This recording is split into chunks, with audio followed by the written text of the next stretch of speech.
para mais um The Hub Talks especial de Fenaló, hoje acompanhados de Patrícia Caula, que está aqui representando a Solar Coca-Cola.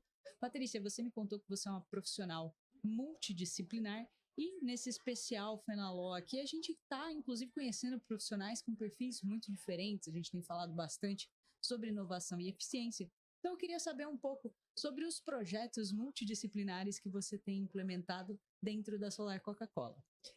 Primeiro, quero super agradecer o convite. É um prazer enorme estar aqui participando desse momento, falando com vocês. E estar aqui também na Fenaló. Sou de Fortaleza, Ceará. Então, participar de eventos como esse é muito bacana, porque a gente consegue fomentar e entender o que está acontecendo dentro do mercado como um todo. E aí, é a questão da multidisciplinariedade, né? Eu sou publicitária e administradora. Lidero na Solar Coca-Cola há aproximadamente 2 anos a área de eficiência jurídica, que é assim que a gente denomina a nossa área de Legal Ops.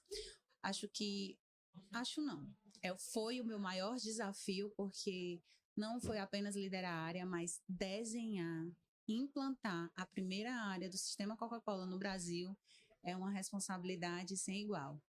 E aí a minha história com o direito, ela começa lá em 2008, quando eu trabalhei no jurídico interno de uma outra empresa, deu continuidade em 2011, quando eu fui para uma segunda empresa, e agora a Solar é meu terceiro jurídico interno. E todo mundo sempre me incentivava muito. Por que você não faz direito? Por que você não se forma em direito? Porque eu sempre gostei em atuar naquilo que era complementar ao advogado. Uhum. E aí eu ficava pensando, gente, eu não me vejo advogando, mas eu amo gestão de projetos, gestão financeira. E olhando agora para esse movimento 2023, 2024, legal design na publicidade é perfeito.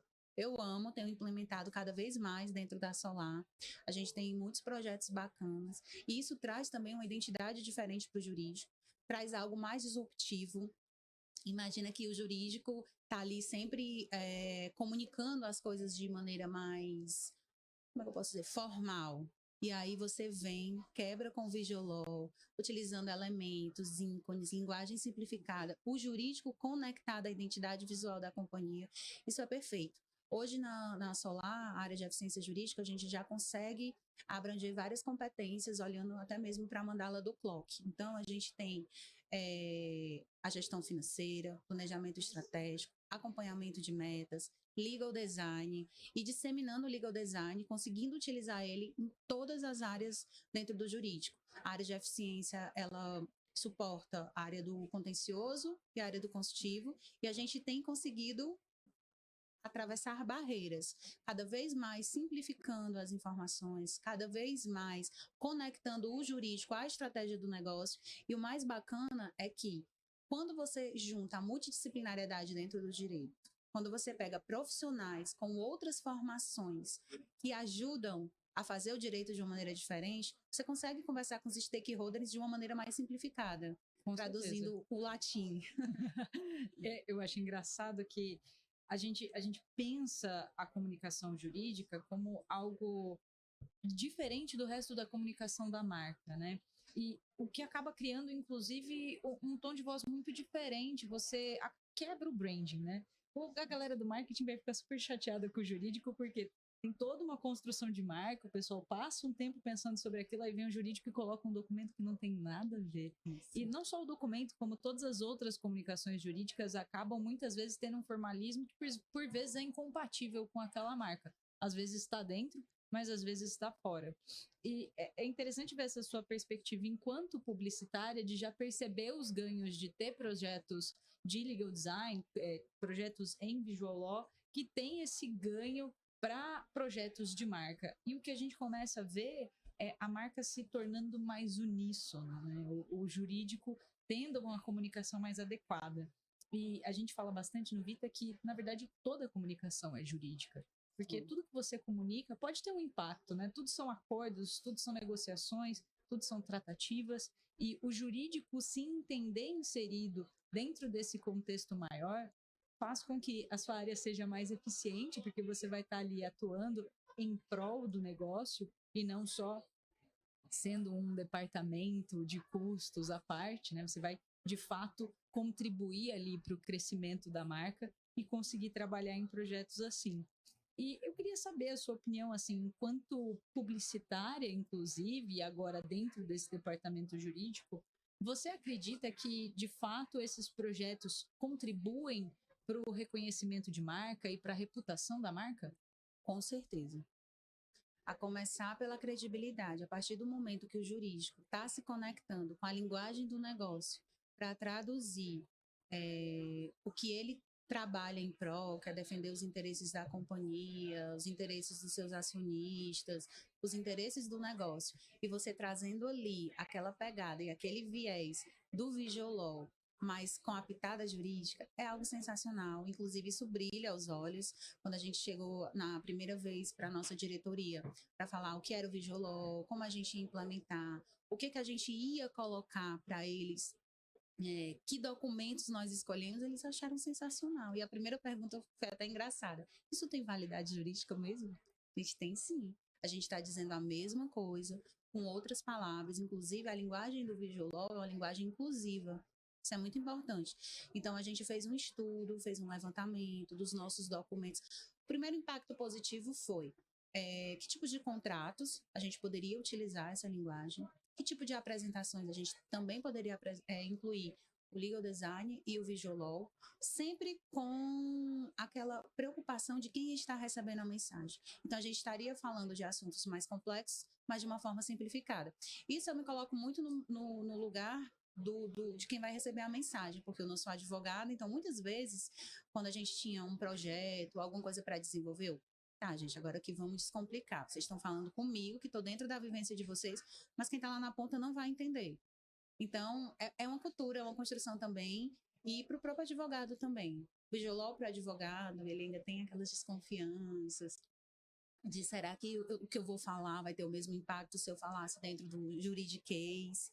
Então, é um trabalho de construção, de letramento, que tem funcionado muito bem, e os impactos é um caminho sem volta. Depois que você usa o Visual Law, você não consegue mais trabalhar de outra forma. Se for ver um esquema de pirâmide. Exatamente. Você se envolve, é muito legal, você botar cores, você dá vida, você consegue dar, inclusive, energia para aquilo. A gente fez um contrato muito legal, a gente trabalha com vários tipos de clientes, né? Então, a gente tem ali o cliente da ponta, que é o mercadinho, mas a gente também tem o cliente high. Obviamente que o cliente high, ele tem assessoria jurídica, mas aquela pessoa da ponta não tem. Então, você conseguir trabalhar com nível de contratos mais simplificados, do qual ele consegue ser inclusivo no ponto de pessoas semi-analfabetas conseguem interpretar facilmente um documento, porque ele vai entender que aqueles ícones chamam a atenção para pontos sensíveis, uma linguagem mais simples, desde o contratante, contratado, eu e você. Isso faz toda a diferença. Obviamente que a gente sabe que a gente não vai conseguir utilizar isso em contratos com negociações mais robustas, mais complexas, mas aquilo que você usa dentro do dia a dia, dentro do seu negócio, que você tem uma intenção de firmar uma parceria, de não romper nada ali, porque o nosso cliente a gente não quer romper com ele. A gente quer manter ali a nossa parceria, o nosso trabalho. Então, você vai mandar um contrato que seja bom para ambas as partes. Então, foi super bem aceito. A gente, inclusive, fez um minuto que é utilizado dentro de um aplicativo. As nossas comunicações, eu estruturei um plano de endomarketing para o jurídico, que a gente consegue comunicar as nossas ações. Eu estruturei também uma newsletter, que a gente consegue comunicar para o nosso jurídico as ações que a área de eficiência vem fazendo, o que os times vêm fazendo entre os seus projetos. Inclusive, o nome da newsletter é Eficiência convida você a conhecer algo, convida você a se desenvolver em algo. E aí a gente vai fazendo esse trabalho de construção, de aculturamento, incentivando as pessoas a terem mais conhecimento sobre o Visual Law, inteligência artificial, Legal Ops, planejamento estratégico, dados, números, resultados e por aí vai. É infinito. E ao mesmo tempo que toda comunicação é jurídica, toda comunicação jurídica é uma manifestação da marca. Então, projetos como esses, em que você vê o jurídico se adequando à marca, são muito legais. E eu não sei se você conhece, mas a título de curiosidade, a Netflix teve uma ação de marca que eu achei bastante interessante há alguns anos atrás, quando estreou a primeira temporada de Stranger Things, a série de ficção científica. Eu sou bastante fã, inclusive fica aí a minha recomendação para a audiência que gosta desse tipo de seriado. E o que aconteceu foi que a série Stranger Things, na sua primeira temporada, foi um enorme sucesso na Netflix. Foi um sucesso tão grande que dois donos de um bar resolveram fazer uma semana, na verdade eram 6 semanas temáticas, né? O que eles chamam de pop-up bar. O bar vai aparecer ali, ele vai pop-up e vai ficar um tempinho no ar com essa temática Stranger Things. Então pensaram toda a decoração, menu, as bebidas lá, tudo bem bacana, para fazer referência à série, né? E a Netflix, quando soube desse pop-up bar, e ficou sabendo muito rápido, porque ele foi um enorme sucesso, a série estava em super alta e foi super bem divulgado, o jurídico da Netflix ficou sabendo e a Netflix falou: não foi legal. A gente tinha aqui uns direitos autorais que não foram consultados. E aí, o jurídico da Netflix mandou, que em inglês é uma cease and desist letter, que em português seria mais ou menos uma notificação extrajudicial, que basicamente a mensagem era: ó, não foi legal, dessa vez a gente vai deixar. Essa carta é bastante interessante e fica aqui, eu vou deixar depois no link do episódio a referência da carta para quem quiser ler a original, dá uma olhada, porque eles trabalham bastante uma linguagem que fazia referência à própria série. Então, eles mandaram uma carta endereçada diretamente ao Danny e o Doug, que eram os criadores ali do Pop-Up Bar, falando coisas tipo: eu acho que meu walk-talk não tá funcionando direito, então talvez a gente tenha perdido alguma coisa na comunicação, mas vocês não poderiam ter feito isso. E o que me marca muito no final dessa carta é que eles falam: olha, a gente vai deixar vocês encerrarem as 6 semanas, mas não estendam o bar por mais do que isso. Não repitam ações como essa sem nos consultar antes e não me faça ligar para suas mães. Que, para quem conhece a série Stranger Things, é uma comunicação bastante interessante, porque é uma série focada ali em crianças vivendo algumas aventuras, né? Então, às vezes, a gente pensa: nossa, visual law pode ser um negócio too much, né? Demais, assim, cores e layout. Às vezes, a gente pode começar com uma comunicação tão mais simples, pensando na linguagem. E é isso, né? Como é que você se conecta com um pequeno empreendedor? Qual que é a forma, a linguagem que essa pessoa usa? Ao mesmo tempo, e isso é interessante, manter uma relação transparente. Exato, e você pode ter tons de voz diferentes para públicos-alvos diferentes, inclusive deve, né? A gente se comunica com diferentes pessoas, o contexto muda, então a nossa comunicação muda também. Então, eu queria parabenizar aqui a Solar Coca-Cola pelas iniciativas. Você, inclusive, está criando não só formas do jurídico se comunicar, mas externamente, mas também internamente, né? Mostrar os próprios trabalhos. Isso é muito relevante, porque às vezes o jurídico se sente ali, né, o patinho feio dos departamentos, talvez porque os documentos ainda não estão legais o suficiente. Mas com iniciativas como essa, eu tenho certeza que é sucesso. Com certeza. E eu adoro demais esse conceito de agregar práticas e técnicas de outras formações. Nosso time de eficiência jurídica é um time multidisciplinar. Eu tenho uma advogada no time, mas eu tenho uma pessoa de RH, eu já tive uma pessoa que era psicóloga. Então, quando a gente utiliza todas essas habilidades, esses comportamentos de outras formações, outras visões para agregar dentro do direito, é maravilhoso. Porque no final das contas é o agregar e o segregar. Agregar o que é técnico ao advogado, que gosta de advogar, e segregar aquilo que não é técnico para o apoio de um time multidisciplinar. Uma coisa que eu gosto, quem me conhece sabe, uma coisa que eu gosto muito de dizer não é o que se diz, é como se diz. Então, o jurídico tem que trabalhar cada vez mais como ele reporta, como ele diz. E esse exemplo que você deu na Netflix é sensacional. O assunto era delicado, mas ele foi dito de uma forma leve e a mensagem foi recebida de outra forma. E você vê como isso teve um impacto muito positivo na reputação da marca, né? O contrário do que aconteceu com a Disney recentemente. Eu não sei se você acompanhou esse caso, mas a Disney teve o que eu achei que foi um erro crasso de comunicação jurídica, porque houve uma fatalidade dentro de um dos parques da Disney. O marido e a esposa foram jantar em um dos parques, eles fizeram vários avisos, vários pedidos e perguntas dizendo: olha, ela é alérgica a amêndoas, né, um tipo de nuts, e pediram que o prato não tivesse nenhum desses componentes alérgicos. Mas mesmo assim o prato veio com um desses componentes, ela teve um choque epiléptico. Anafilático, muito obrigada. Era essa palavra que eu procurava. Ela teve um choque anafilático e veio a falecer no próprio parque. Claro que o marido processou a Disney por essa fatalidade e o jurídico teve uma decisão, assim, na minha opinião, em termos de reputação, completamente incorreto, né? É muito contra como a marca Disney costuma se comportar. Então, quando ele entrou com o processo na via judicial, os advogados decidiram entrar com uma petição dizendo que ele não poderia processar a Disney na via judicial. E o que o público entendeu foi que a Disney estava dizendo: você não pode me processar porque você um dia assinou Disney Plus e no Disney Plus diz que você não pode me processar, então você perdeu o direito de defesa porque você tem Disney Plus e comprou o convite, aí você assinou um termos e condições ali que dizia que não teria processo. E isso gerou um afã social das pessoas dizendo: como assim? O cara perdeu a esposa, você está dizendo que ele não pode te processar? Esse é o seu argumento? É uma comunicação completamente errada, muito desproporcional. Torta. Na verdade, o que tinha ali, o que a Disney queria dizer, tem uma cláusula arbitral, então você não poderia me processar aqui, você tinha que me processar lá. Isso já requer um pouco mais de conhecimento jurídico, né, de entender que é uma forma de litígio, é outra forma de litígio. Mas a escolha foi ruim a ponto de você se perder ali na sua comunicação de marca. Depois o jurídico acabou seguindo pela via judicial mesmo, mas aí o dano já estava feito, né? O dano reputacional já marcou. Olha o tema que você trouxe. A Disney, uma potência. Não tem uma área de gerenciamento de crise para estar ali, a melhor forma de comunicar, como abordar isso. O impacto que isso traz para dentro da marca pode ser irreparável. A gente também sabe de outras empresas que tiveram esse comportamento. Então, para além do que diz um contrato, para além do que diz a lei, será que esse é o posicionamento de marca? Como ela quer ser vista?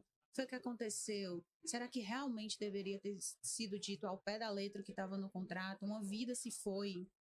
Então, é bem preocupante. É bem preocupante. E o jurídico que destoa, tá? Porque o jurídico também, nessa hora, deveria ter a visão do negócio. Olha, a lei diz isso. A gente se posiciona assim. Qual é aqui o nosso fechamento? Qual a melhor forma da gente dizer? Então, essa questão do jurídico se conectar com a estratégia do negócio o que a lei diz? O que meu negócio é? Vamos aqui consolidar e ver o que a gente pode propor, um melhor acordo, uma melhor solução, um meio termo. E não ser ali arbitrário e só olhar para um lado. Com certeza. E é por isso que práticas multidisciplinares ajudam bastante ter essa visão de negócio, visão da comunicação de marca é excelente. E quem sabe daqui para frente a gente não vai ver mais jurídicos conectados com os propósitos das suas marcas e trabalhando com departamentos de eficiência mais multidisciplinares, mais diversos e que compreendem os contextos diferentes, né? Perfeito. E que o jurídico esteja cada vez mais aberto a profissionais multidisciplinares, porque até pouquíssimo tempo atrás, como é que uma profissional, uma publicitária, administradora, teria um cargo de liderança dentro do jurídico? Então, as pessoas, os profissionais fecham muito, pessoas de contabilidade, dados, marketing, que seja, porque qual a carreira que você vai ter dentro do jurídico se o futuro é você ser gerente, diretor, head ou advogado? Você vai ser o back-office?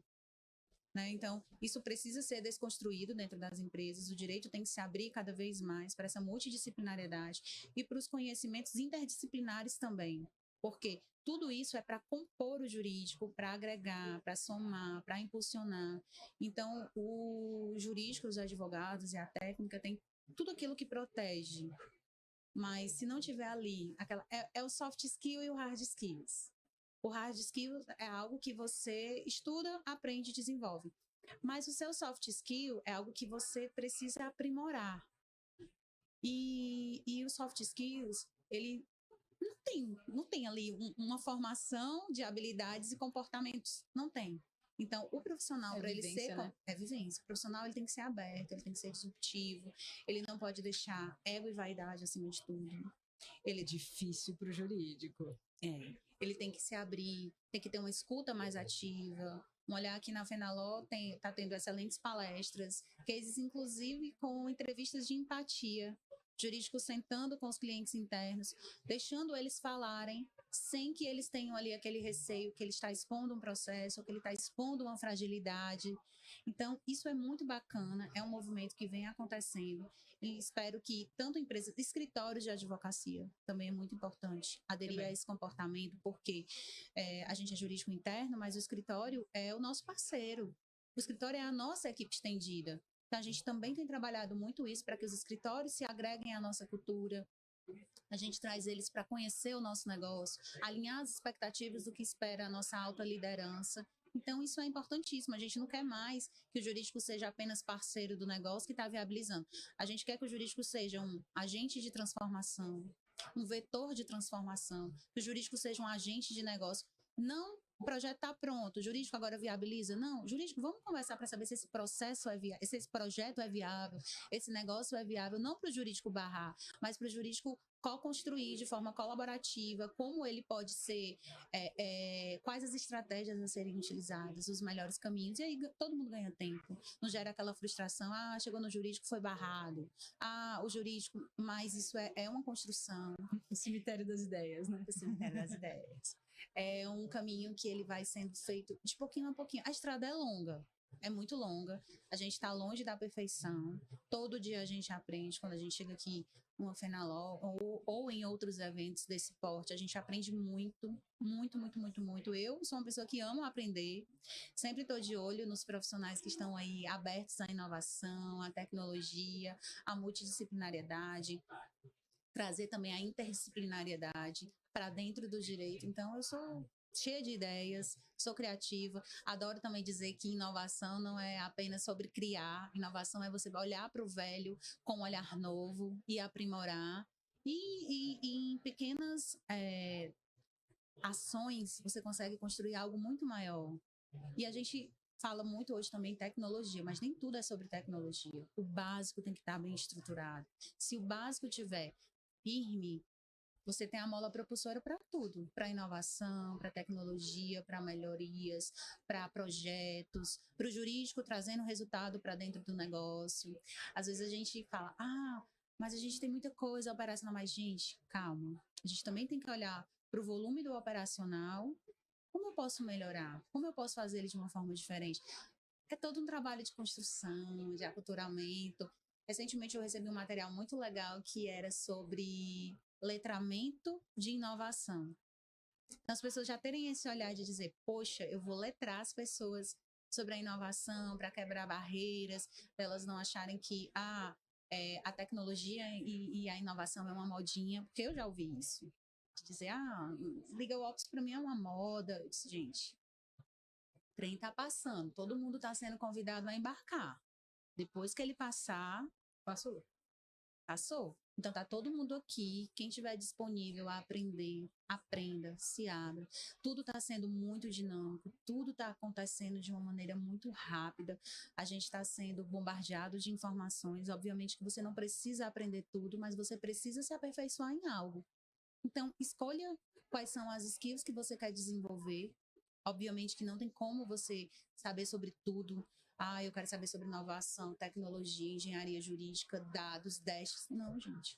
Você escolhe o que melhor se adequa ao seu perfil, aquilo que você se agrada com habilidades, e a partir daí você vai construindo. E é impossível você ter todas as habilidades que tem lá dentro.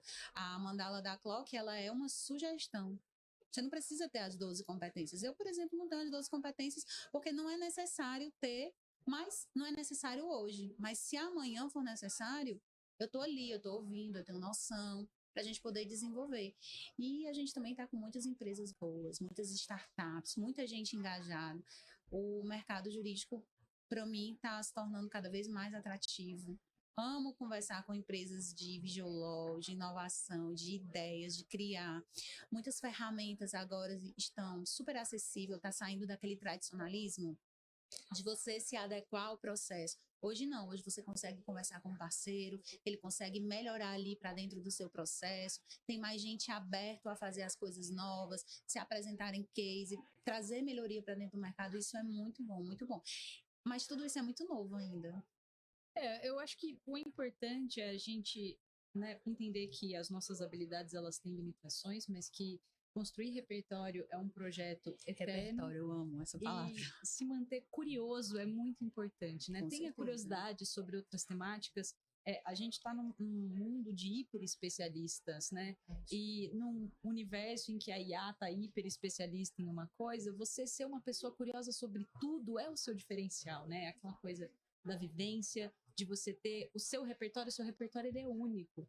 Cada pessoa tem um repertório completamente diferente da outra, né? E aprende de formas diferentes. Exato, e isso é muito bonito. É a partir dessas experiências, dessa curiosidade eterna e desse repertório que a gente vai conseguindo criar coisas incríveis, inovar de fato e se destacar também no mercado. Isso que você falou da criatividade é muito interessante, porque a criatividade ela se perde com o tempo. As crianças, elas aprendem muito porque elas são muito curiosas. E aí, com o tempo, a gente vai evoluindo, a gente vai deixando de perguntar o porquê. Muitas vezes, porque eu deveria saber. Você perde essa oportunidade. Então, você ser uma pessoa curiosa é você chegar, mas por quê? Eu queria entender melhor esse conceito.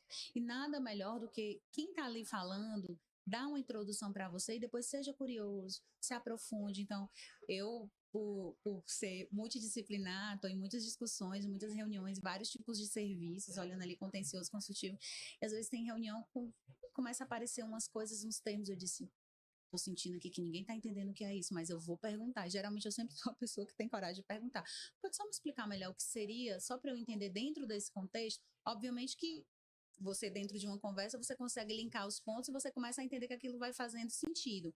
Mas se evoluiu tanto a conversa, você vê que não faz sentido, pergunta. Isso é pura curiosidade, curiosidade gera conhecimento e melhora o repertório. Tem que superar o medo, né? A gente vai crescendo e tem até uma pesquisa, agora eu não me recordo de quem que era a pesquisa, mas tem uma pesquisa que mostra, inclusive, a nossa autopercepção de nível de curiosidade da infância, onde a maioria das crianças ali entre 3 a 5 anos, 98% se dizem curiosas. Depois dos 25, só 2% dos adultos, curiosos não, perdão, se dizem criativos. E isso está bastante relacionado também ao nosso medo, né? O medo de errar, o medo de ser criticado, o medo de, né, nessa situação eu fico pensando, nossa, tenho medo de parecer burra, né? Porque eu não sei o que é essa palavra, tenho medo de mostrar que eu desconheço. E, na verdade, eu pessoalmente vejo isso como uma curiosidade eterna, né? Não conheço, me explica. E tá tudo bem. Eu também sou essa pessoa, tá? Eu não tenho problema seja nenhum. Essa pessoa. Pergunte, não fique com dúvida. Tira dúvida, tá tudo jóia. E a comunicação também é isso, né? Você ter esse esforço de um lado, tô tentando me comunicar da melhor maneira possível, legal design, visual, e do outro lado, uma pessoa que tá disposta a dizer também, olha, mesmo assim eu não entendi, explica de outra forma. E tá ótimo. Uma estratégia que eu gosto muito de fazer dentro dos meus projetos, que eu conduzo em parceria com o jurídico, escolho as pessoas que vão atuar dentro dos projetos, mas eu gosto de ter uma pessoa que eu deixo ela em stand-by no projeto, para que todo mundo que está ali dentro construa e depois ela venha. Porque ela sabia qual era a ideia, ela sabe o que a gente quer passar. A gente conseguiu, e geralmente essa pessoa que fica de fora, ela sempre vem com as melhores sacadas. Pessoal, acho que isso aqui ficaria melhor se fosse dito dessa forma, já que vocês querem dizer isso. É impressionante como isso é agregador. Agrega demais, porque você que está ali dentro construindo, parece tudo muito óbvio.